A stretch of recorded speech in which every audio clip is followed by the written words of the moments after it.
شکر ادا کرنے کی بجائے نوح علیہ السلام، صالح علیہ السلام جو ان سے قبل انبیاء گزرے تھے، ان کی دعوت کو ماننے کی بجائے نمرود نے شرک کا راستہ چنا، انتہا کو پہنچ گیا کہ اس نے اپنے آپ کو بھی سجدہ کروایا۔ حتیٰ کہ ابراہیم علیہ السلام کے والد کو پوچھا، ابراہیم علیہ السلام نے تقریباً 7 سال کی عمر میں، کہ ابا آپ کا خالق کون ہے؟ تو آزر نے کہا نمرود۔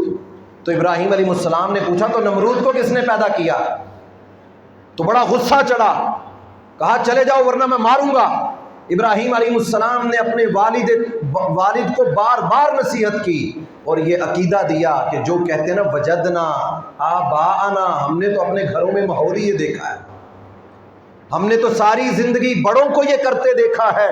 تو اللہ رب العالمین نے یہ قرآن مجید میں 70 سے زائد مرتبہ ابراہیم خلیل اللہ کا تذکرہ کر کے بتایا کہ جس گھر میں باپ کو بت تراشتے دیکھا، بھگوان بناتے ہوئے دیکھا، لوگوں کو جھکتے اور شرک کی غلاظتوں میں ڈوبا ہوا دیکھا، ہم نے ابراہیم کو اس معاشرے میں بھیج کر عقیدہ دیکھو کیا دیا کہ ابراہیم کہہ رہے ہیں اپنے باپ کو، ابا جس کو تم پوجتے ہو نہ یہ کچھ سنتے ہیں نہ دیکھتے ہیں نہ نفع نقصان کے مالک ہیں۔ باپ نے بیٹے کو کہا اگر یہ دوبارہ بات کی تو گھر سے نکال دوں گا۔ جب نمرود کو لوگوں کو پوجتا ہوا دیکھا تو باپ سے مکالمہ ہوا۔ اللہ تعالیٰ نے قرآن مجید میں یہ باپ اور بیٹے کا تذکرہ ابراہیم علیہ السلام کا اپنے والد سے کہ بڑے پیار سے کہا ابا جان جن کو آپ پوجتے ہیں نہ یہ سنتے ہیں نہ دیکھتے ہیں نہ نفع نقصان کے مالک ہیں، آپ جن کو کہا وجدنا انا وجدنا آباءنا، اے ابراہیم جس کام سے تو ہمیں روک رہا ہے ہم نے تو شروع سے یہ کرتے ہوئے دیکھا ہے، ہمارے بڑے بھی یہ کرتے رہے اور ہم آج یہی عمل کرتے رہیں گے۔ اللہ تعالیٰ نے اس عقیدے کو باطل قرار دیا۔ جو آج یہ کہے کہ میرا عقیدہ یہ ہے کہ میرا باپ یہ عمل کرتا تھا، میرے بڑے یہ عمل کرتے تھے، اگر وہ غلط تھے، گمراہ تھے، غلط عقیدے پر زندگی گزار کر گئے، اور آج آنے والا اگر یہ کہے کہ ان کا غلط عقیدہ بھی درست ہے، اس کو سوچنا چاہیے کہ اللہ تعالیٰ نے ابراہیم علیہ السلام کو کس انداز سے قرآن مجید میں باپ اور بیٹے کو آپس میں نصیحتیں کرتے، عقیدہ توحید سمجھاتے ہوئے، یہ بیس ہے، ریڑھ کی ہڈی ہے۔ عقیدہ توحید ہو تو کمی کوتاہی بھی ہوئی تو اللہ درگزر کر دے گا۔ اگر عقیدہ توحید میں کمزوری رہ گئی، اگر اللہ کے ساتھ ہم یہ بھی سمجھتے رہے فلاں بھی نفع دینے پر قدرت رکھتا ہے، فلاں بیٹے دینے پر قدرت رکھتا ہے، فلاں بھی ہماری مدد کرنے پر قدرت رکھتا ہے، تو جتنے حج عمرے کر لو، جتنی عبادتیں کر لو، اگر عقیدے میں بگاڑ آ گیا تو اللہ تعالیٰ باقی بھی اعمال منہ پہ دے مارے گا۔ اور اگر عقیدہ پیور ہوا، عقیدہ درست ہوا، یہ ماتھا جھکا تو صرف اللہ کے سامنے جھکا، میں نے مدد کے لیے پکارا تو صرف ایک اللہ کو پکارا، میں نے عقیدہ رکھا کہ نفع دینے والے نہ ستارے ہیں، نہ سورج ہے، نہ چاند اور ستارے ہیں، نہ کوئی نجومی، نہ کاہن، نہ کوئی بہت بڑا پہنچا ہوا مجھے نفع اور نقصان دینے پر قدرت نہیں رکھتا۔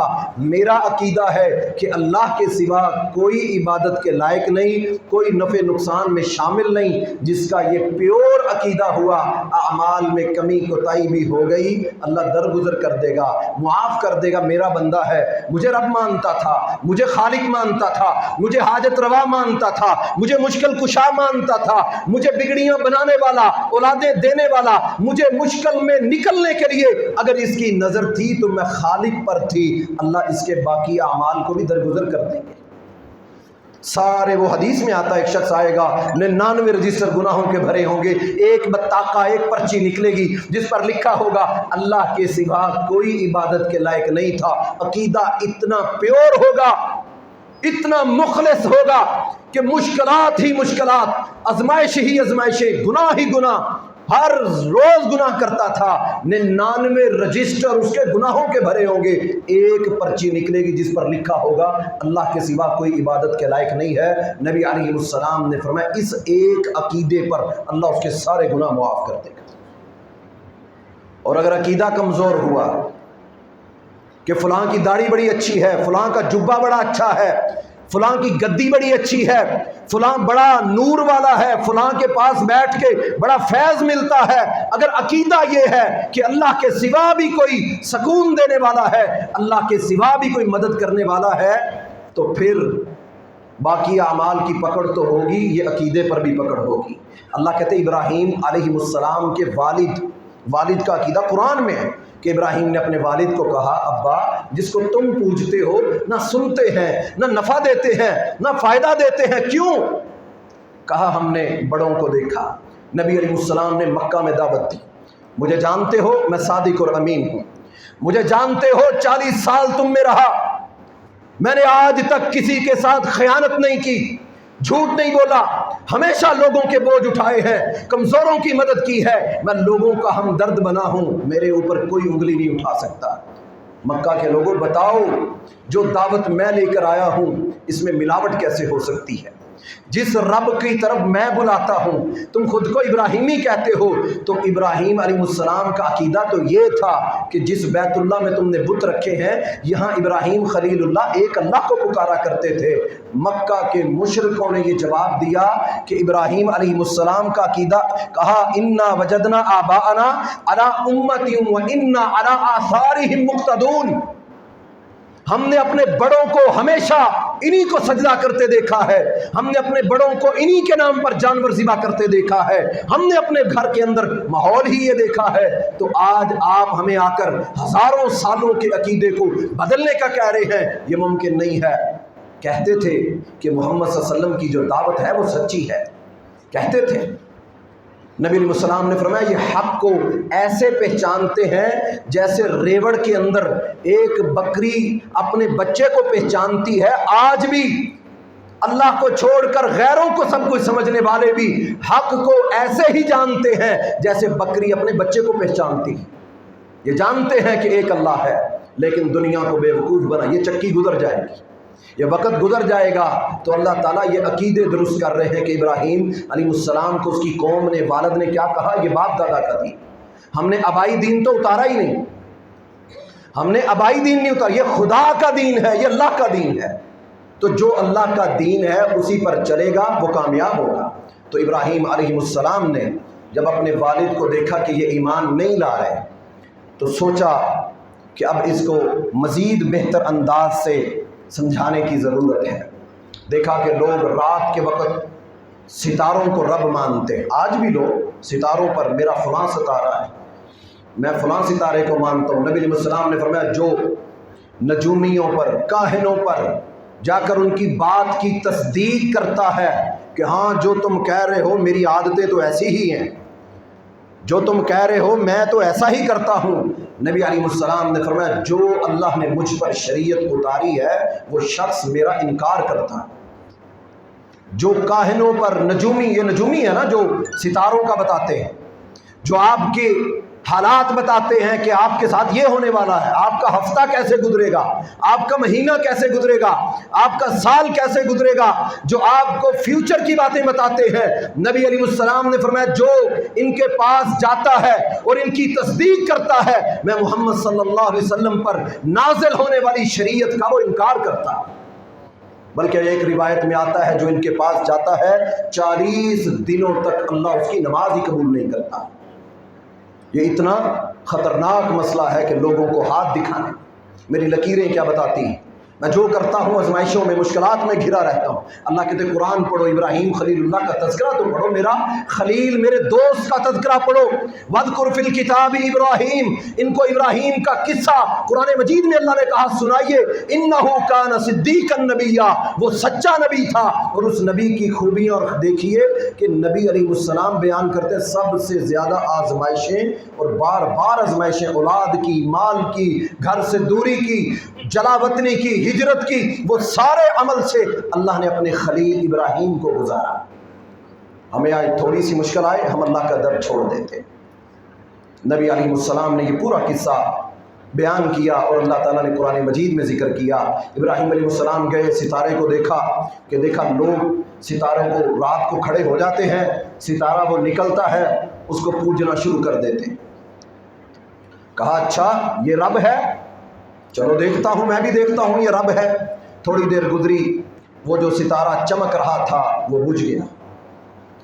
یہ کیسا رب ہے جو بجھ جاتا ہے؟ چاند نکلا، 14ویں کا چاند، روشنی ہی روشنی، ہاں یہ ستاروں سے بڑا ہے۔ دیکھا لوگ ان میں سے کچھ اٹھ کر ستارے کو چاند کو اپنا رب مانے ہوئے کہ یہ رات کے وقت رستہ بھی بتاتا ہے مدد کرتا ہے. لو جی ابراہیم علیہ السلام نے صبح طلوع ہونے لگی دیکھا وہ بھی ختم ہو گیا. یہ کیسا رب ہے جو صبح ہوتے غائب ہو گیا؟ جس کو دن کو ضرورت پڑی اس نے خدا کو پکارنا ہوا تو کیسے پکارے گا؟ سورج نکل آیا. جب سورج کو دیکھا کہ سورج کے پجاری بھی ہیں، لوگ سورج کو رب مانتے. قوم کو دیکھا کہ کچھ لوگ سورج کو نکلنے پر آج بھی ہندوؤں کو آپ دیکھو گے سورج دیوتا اس کو کہتے ہیں اور سورج کو رب مانتے ہیں، اور جب سورج نکل رہا ہوتا ہے اس کے سامنے جھکتے ہیں. اس کو سورج دیوتا کہتے ہیں کہ یہ خالق اور مالک ہے، اس کے ذریعے ہمیں انرجی ملتی ہے اور یہ ہمارے مشکلات میں آسانیاں لاتا ہے. اور وہ ابراہیم علیہ السلام کی قوم کے لوگوں کو دیکھا سورج کو رب مانے ہوئے. ابراہیم کہنے لگے اچھا یہ رات والوں سے بڑا ہے، یہ ان سے زیادہ روشنی دیتا ہے، دیکھتے ہیں یہ کب تک تمہارا خالق ہے. مغرب کا وقت ہوا وہ غروب ہو گیا. کہا لگتا ہے یہ بھی رب نہیں ہے، جو غروب ہو جائے وہ رب کیسے ہو سکتا ہے؟ ابراہیم علیہ السلام نے فرمایا رب تو یہ تو مخلوق لگتی ہیں کہ جو کسی کی پابند ہے، ایک وقت میں نکلتی ہے اور غروب ہو جاتی ہے، یہ مخلوق تو لگتی ہے، یہ خالق نہیں لگتا. لگتا ہے یہ کسی کے حکم کے تابع ہیں. تم جن کو پوج رہے ہو ستاروں کو، چاند کو، سورج کو، یہ اللہ رب العالمین کے مقابلے میں نہیں ہے. آؤ میں تمہیں ایک اللہ کی طرف بلاتا ہوں. قوم نے انکار، باپ نے انکار کر دیا، قوم نے انکار کر دیا. کہنے لگے ابراہیم تم گمراہ ہو گئے، تم ہمیں جن کی طرف بلاتے ہو تم گمراہ ہو گئے ہو. ابراہیم علیہ السلام نے قسم اٹھائی تاللہ لأکیدن اصنامکم بعد ان تولوا مدبرین. اب میں کروں گا تمہارے ساتھ، اب دنیا دیکھے گی جو میں تمہارے ساتھ کروں گا. ان کے میلے کے دن آنے والے تھے، ہر شخص نے دو دو تین تین بھگوان بنائے ہوئے اور ان کو پوجتے. ایک چھوٹا ہوتا ایک بڑا، ایک اس سے بڑا، دو دو تین تین خدا بنائے ہوئے اور ان کو باقاعدہ عید کے دنوں میں کتنا اللہ کا احسان ہم پر، ہم جانوروں کو ذبح کرتے ہیں، عید کی نماز کے لیے اللہ کے سامنے جھکتے ہیں. اور ان کی بدبختی کیا تھی کہ عید کا ایک دن بنایا ہوا، اس دن بتوں کو خوشبوئیں لگاتے تھے، بہترین کھانے تیار کرتے اور ان کے سامنے لے جا کر رکھ دیتے. کہتے یہ ہماری عید ہے، یہ نذرانے، یہ چڑھاوے چڑھاتے. ابراہیم علیہ السلام کو آ کر کہنے لگے ابراہیم ہمارا میلہ لگنے والا ہے، عید آنے والی ہے تو تم بھی ہمارے ساتھ جاؤ گے. ابراہیم علیہ السلام جانتے تھے کہ یہ قوم ایک جگہ خوب جا کر گیمیں کھیلے گی. یہ جو آج بھی ہسٹری پڑھیے گا، یہ 4 سال بعد جو مقابلے ہوتے ہیں پوری دنیا میں اولمپک کے، اس کی ہسٹری تو پڑھ کے دیکھیں یہ کہاں سے شروع ہوئے. یہ اولمپک گیمز جو دنیا میں ہوتی ہیں ان کو پڑھیے یہ کہاں سے شروع ہوئی دنیا میں. یہ مذہبی تہوار تھا ان کا جو چلتے چلتے پوری دنیا کے اندر پھیلا اور آج یہ پوری دنیا کے لوگ حصہ لینا اعزاز سمجھتے ہیں، لیکن ان کے لیے یہ مذہبی گیمیں تھیں. اور ابراہیم علیہ السلام کے دور میں بھی، اس دور میں ایک جگہ جا کر لوگ میلہ لگاتے اور وہاں گیمیں کھیلتے، سارا دن مشغول رہتے. شام کو تھکے ہارے واپس پلٹ کر آتے تو پھر اپنے خداؤں کے سامنے سجدے کرتے، نظریں نیازیں کرتے. جو چڑھاوے صبح چڑھا کر جاتے ان کو اٹھا کر اپنے گھر والوں کو کھلاتے اور اس کو ثواب سمجھتے. ابراہیم علیہ السلام میلہ کا دن تھا، قوم کو سمجھانا بھی ضروری تھا. اللہ نے چن بھی لیا تھا ابراہیم تیری ذمہ داری ہے اس قوم کو عقیدہ بتانا. ابراہیم علیہ السلام نے نصیحتیں بھی کیں، بعض و نصیحت بھی کر کے دیکھا لیکن قوم باز نہ آئی. تو جب میلے کے دن وہ چلے گئے تو ابراہیم علیہ السلام اس بت والی جگہ، بتوں والی جگہ میں داخل ہوئے. اب وہاں کلہاڑی ہاتھ میں ہے، قل جاء الحق وزهق الباطل ان الباطل كان زهوقا. حق نظر آتا ہے باطل پر، اللہ حق کو واضح کرتا ہے اور یہ ہو ہی نہیں سکتا کہ اللہ تعالیٰ فرقان کو، حق اور باطل کو واضح نہ کرے. ہر دور کے اندر یہ ہوا ہے اور ہوتا ہی رہے گا قیامت تک. ایسا کبھی نہیں ہوگا کہ شیطان دنیا سے غائب ہو جائے، فتنے ختم ہو جائیں، شرک ختم ہو جائے. ایسا کبھی نہیں ہوگا، قیامت آ جائے گی. اللہ سے اس نے مہلت ہی قیامت تک مانگی ہے تو قیامت تک یہ سلسلہ چلے گا حق اور باطل کا. اسی لیے تو ہمیں کہا کہ اپنے آپ کو دیکھو، اپنے پر محنت کرو، اپنے عقیدے درست کرو.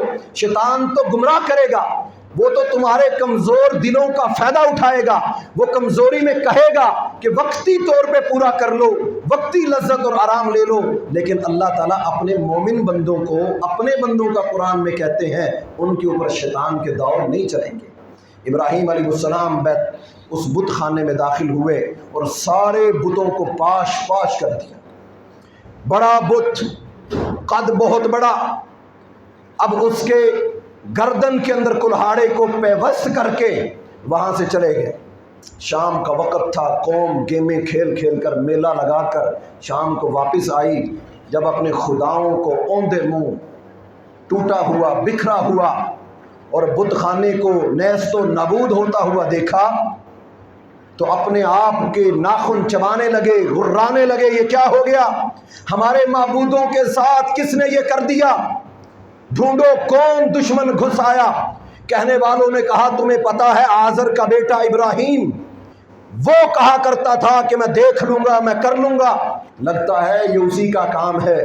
ابراہیم علیہ السلام کو بلایا، کہا ابراہیم یہ کیا کیا تو نے یہ کیا ظلم کیا کہ ہمارے معبودوں کو تو نے ان کی گردنیں اڑا دیں۔ ابراہیم علیہ السلام کہنے لگے مجھ سے کیوں پوچھتے ہو؟ اپنے ان خداؤں سے پوچھو جن کو تم نفع نقصان کا مالک سمجھتے ہو۔ تم سمجھتے ہو کہ یہ مدد کرنے پر قدرت رکھتے ہیں، پوچھو اس سے انت فعلتی ھذا، یہ جو بڑا نظر آ رہا ہے یہ لگتا ہے اسی کا کام ہے، اس سے پوچھو یہ بتائے گا تمہیں۔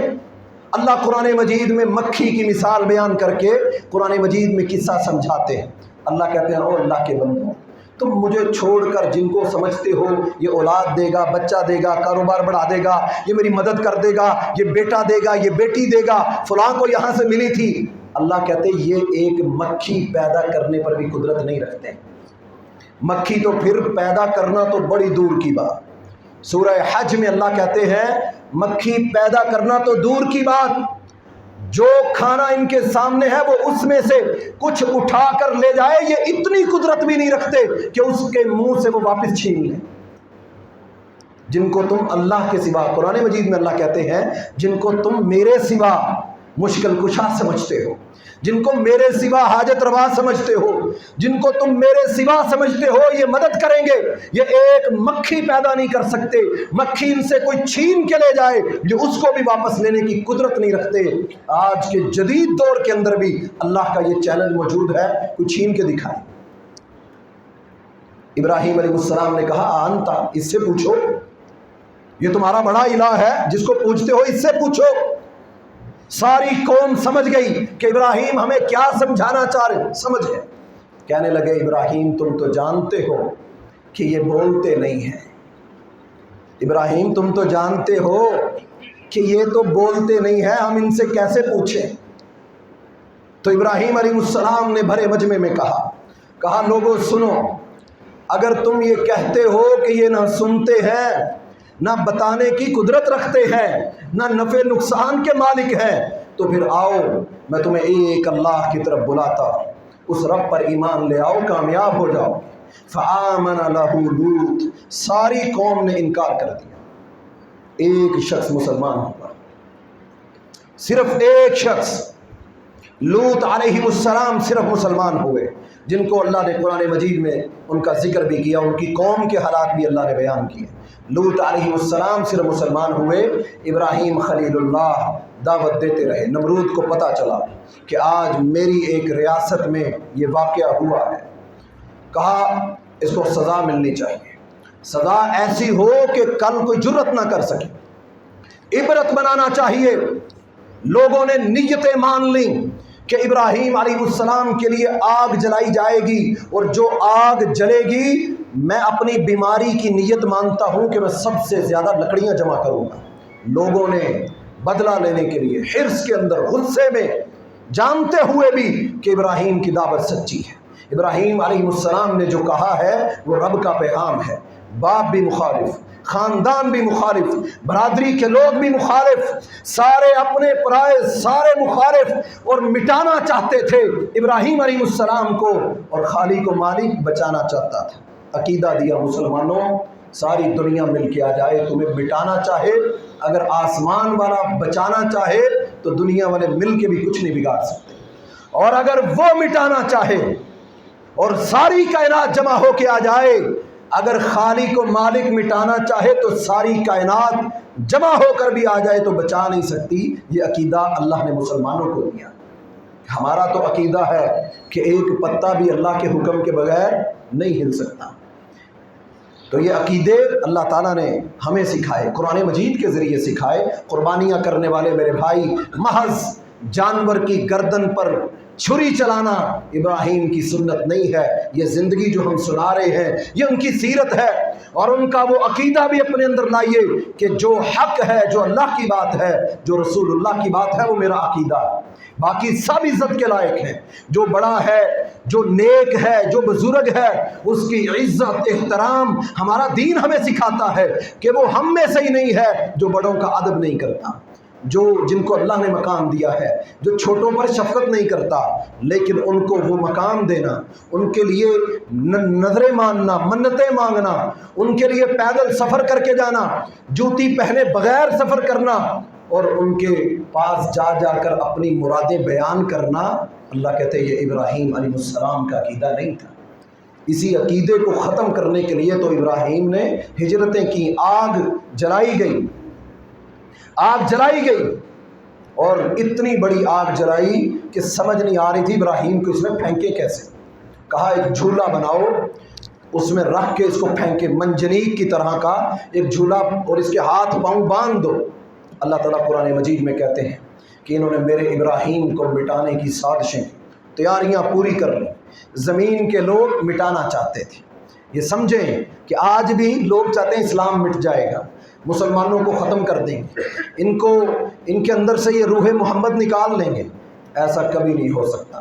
یہ اللہ کا نظام ہے۔ تم مٹانا چاہتے ہو، میرا اللہ بچانا چاہتا ہے۔ اللہ کام لینے پہ آئے مکھیوں مچھروں سے لیتا ہے، اللہ کام لینے پہ آئے ابابیلوں سے لیتا ہے، اللہ کام لینے پہ آئے عیسائیوں یہودیوں سے لیتا ہے، اللہ کام لینے پہ آئے کسی سے بھی لے سکتا ہے۔ تو ہم اپنے لیے اعزاز سمجھا کریں، یا اللہ تو نے مجھے اپنے دین کا نوکر سمجھ لیا، اللہ تو نے مجھے اس قابل سمجھا میں کسی کے کام آ گیا، اللہ تو نے مجھے اس قابل سمجھا کہ میں کسی کے پاس نہیں گیا بلکہ مجھے کسی کی ضرورت کو میرے پاس تو نے پیش کر دیا۔ اللہ کہتے یہ نظام ہے دنیا کا۔ تو اللہ رب العالمین نے قرآن مجید میں ابراہیم علیہ السلام کی آگ جلانا، ان کا مٹانا، ہاتھوں کو باندھ دینا اور آگ میں ڈالنا۔ ہم نے کہا قلنا یا نار کونی بردن وسلاما علی ابراہیم، اے آگ تیرا کام جلانا ہے، تو جلاتی ہے، تجھے بنایا ہی رب نے اس لیے ہے کہ تو چیزوں کو جلاتی ہے، لیکن آج اللہ کا تجھے حکم ہے نار کونی بردن، ٹھنڈی ہو جا۔ اور کیسی ٹھنڈی؟ ابراہیم کو ٹھنڈ نہ لگے اور گرمی تپش نہ لگے۔ لوگوں نے کہا ہم نے دیکھا کہ آگ جل رہی تھی اور صرف وہ رسیاں جلیں جس میں ابراہیم کو باندھا گیا۔ سبحان اللہ، یہ اللہ کی قدرت تھی، یہ اللہ کا معجزہ تھا، اللہ کی نشانی تھی کہ تم دنیا والے مٹانا چاہتے ہو، میں بچانا چاہتا ہوں۔ نمرود نے ساری کوششیں کر کے دیکھ لیں، جب اس کو پتا چلا کہ ابراہیم تو بچ گئے، لوگوں میں تذکرے شروع ہو گئے، ابراہیم کا رب بڑا پہنچا ہوا ہے، نمرود سے بڑا ہے۔ نمرود نے فوراً بلایا، کہا ابراہیم کو میرے سامنے پیش کرو۔ پیش کیا، کہا ابراہیم تیرا رب کیا کر لے گا؟ یہ بھی قرآن مجید میں اللہ تعالیٰ نے بیان کیا ہے کہ نمرود نے پوچھا کہ تیرا رب کیا کر سکتا ہے؟ ابراہیم علیہ السلام نے کہا میرا رب زندہ کرتا ہے اور مارتا ہے۔ اس نے 2 قیدی جیل سے بلائے، ایک کی گردن اڑا دی، ایک کو چھوڑ دیا۔ سارے لوگ دیکھ رہے ہیں، کہنے لگا دیکھو ابراہیم جو تیرا رب کرتا ہے وہ تو میں بھی کر سکتا ہوں، ایک کو میں نے موت دے دی، ایک کو زندگی دے دی۔ اب یہ بڑا نازک موڑ تھا کہ اس کو مزید بحث کو لٹکایا جاتا یا اس کی ڈیپ میں جاتے۔ ابراہیم علیہ السلام کو اللہ نے بڑی بصیرت عطا کی تھی۔